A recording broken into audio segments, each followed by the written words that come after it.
അമിതാധികാരവുമായി വരുന്നു AI ഭാവി.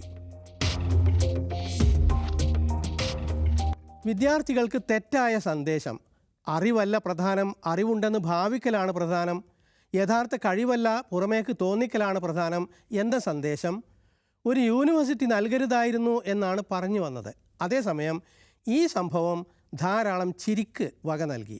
കാർട്ടൂണിസ്റ്റുകൾക്ക് നല്ല തിരക്കായിരുന്നു. ഡൗൺ ടു എർത്ത് സൈറ്റിൽ സോറിത്ത് വരച്ചത് ചൈനയോട് ഇത് പകരം ചോദിക്കലാണ് എന്ന്.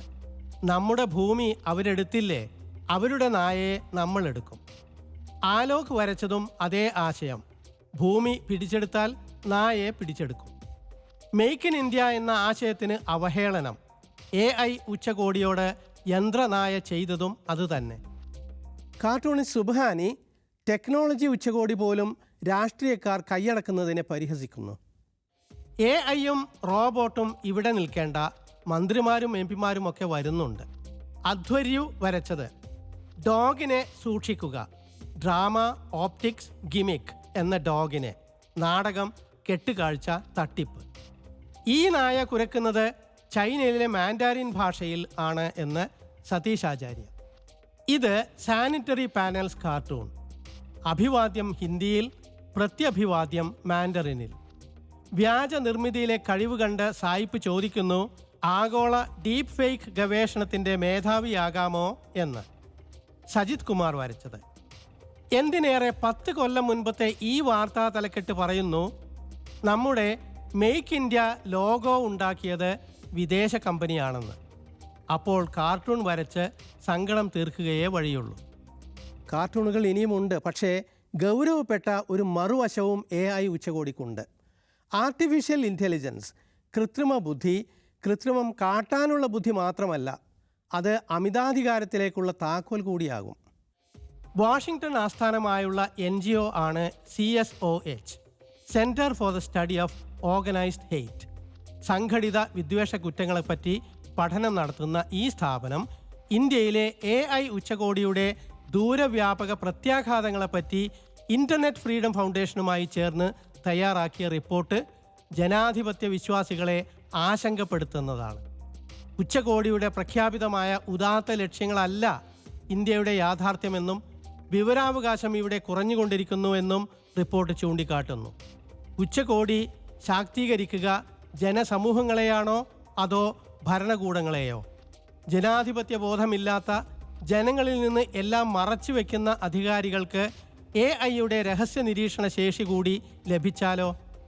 ഇന്ത്യയിൽ ജനാധിപത്യ ശോഷണത്തിന് പുറമെ മറ്റൊരു പ്രശ്നം കൂടിയുള്ളത് റിപ്പോർട്ട് എടുത്തു കാട്ടുന്നുണ്ട്. വിദ്വേഷ പ്രചാരണത്തിനും വിവേചനത്തിനും ഇനി AI കൂടി പ്രയോജനപ്പെടുത്തും എന്ന സാധ്യത. വർഗീയ വിഷം ചുരത്തുന്ന സർക്കാരുകൾ അതിന് മടിക്കില്ല എന്നതിന് ധാരാളം ഉദാഹരണങ്ങളുണ്ട്. ഭരണഘടനയ്ക്കും മതനിരപേക്ഷതയ്ക്കും എതിരായ ഒരു വർഗീയ പരിപാടിക്ക് മോദി സർക്കാർ ധനസഹായം നൽകിയ വിവരം ദ ക്വിൻറ്റ് വെബ്സൈറ്റ് ഈയിടെ പുറത്തു കൊണ്ടുവന്നു. ഡൽഹിയിൽ മുസ്ലിങ്ങളെ ഒഴിവാക്കണമെന്ന് ആവശ്യപ്പെട്ട് നടന്ന സനാതൻ സംസ്ഥ പരിപാടിക്ക് പൊതുഖജനാവിൽ നിന്ന് 63 ലക്ഷം രൂപ മോദി സർക്കാർ നൽകി. ഇക്കഴിഞ്ഞ ഡിസംബറിലായിരുന്നു 2 ദിവസത്തെ സമ്മേളനം.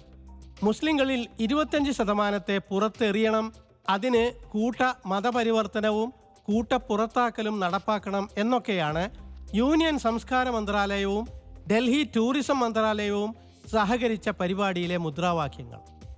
നിർമ്മിത ബുദ്ധി വഴി പൗരന്മാരെ, അവരിൽ തിരഞ്ഞെടുക്കുന്ന വിഭാഗങ്ങളെ രഹസ്യ നിരീക്ഷണം നടത്താനാകുമെന്ന് CSOH റിപ്പോർട്ട് ചൂണ്ടിക്കാട്ടുന്നുണ്ട്. ന്യൂനപക്ഷങ്ങളെ ഉന്നമിടാനുള്ള സാധ്യത ഏറെയാണ്. ജനാധിപത്യവും മതനിരപേക്ഷതയും ശോഷിക്കുകയും അമിതാധികാരം വളരുകയും ചെയ്താലുള്ള വിപത്ത് ചെറുതല്ല. ജാതി വിവേചനം വരെ പഠിച്ച് ശീലിക്കാൻ AI-ക്ക് കഴിയുമെന്ന് ടൈംസ് ഓഫ് ഇന്ത്യയിൽ ചേതൻ കുമാർ മുന്നറിയിപ്പ് നൽകുന്നു. ടെക്നോളജിക്ക് സ്വന്തം നിലക്ക് രാഷ്ട്രീയമോ വർഗീയതയോ ഇല്ലായിരിക്കാം, പക്ഷേ നടപ്പാക്കുന്നവരുടെ ഉള്ളിലെ വംശീയതയും ജാതീയതയും അത് കൂടുതൽ കാര്യക്ഷമതയോടെ നടപ്പാക്കും. ഈയിടത്തെ IT ചട്ട ഭേദഗതി AI ഉച്ചകോടി അവസാനിച്ച 20-ന് പ്രാബല്യത്തിലായി. ദുരുപയോഗ സാധ്യത ഉള്ളതാണ് ഇതും എന്ന് CSOH-ന്റെ പഠന റിപ്പോർട്ട് വെളിപ്പെടുത്തുന്നു. ചുരുക്കത്തിൽ നിർമ്മിത ബുദ്ധി മനുഷ്യൻ്റെ ഗുണങ്ങളും ദോഷങ്ങളും കൂടുതൽ കാര്യക്ഷമമായി ആവിഷ്കരിക്കുകയാണ് ചെയ്യുക. ഇന്ത്യയിലെ ഭരണ സംവിധാനം ഗുണങ്ങളെക്കാൾ ദോഷങ്ങളാണ് ലക്ഷ്യമിടുന്നത് എന്ന് പഠന റിപ്പോർട്ടുകൾ മുന്നറിയിപ്പ് തരുന്നു.